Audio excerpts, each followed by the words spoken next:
บายดีสองท่านลูกยายสบายดีสบายดี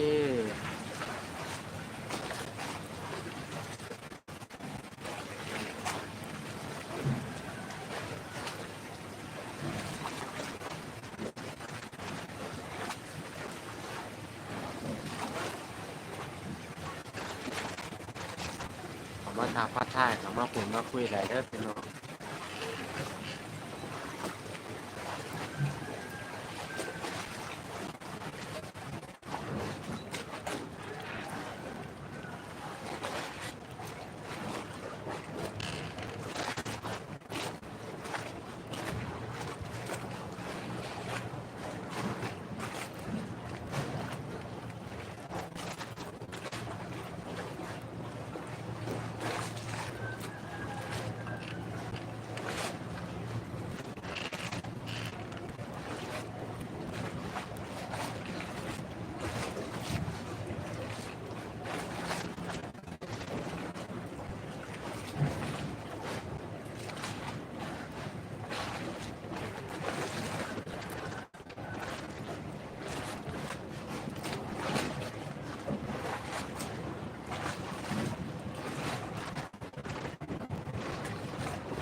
น้องงามเป็นเด้อสบายดีสบายดีหนึ่งด้านหนึ่งตาหนึ่งด้านหนึ่งใจเด้อครับสบายดีพี่ทุกท่านนะครับ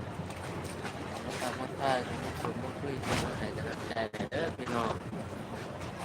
สามารถชมบรรยากาศสามารถชมวิวน้ำบาวเขียวได้เด้อ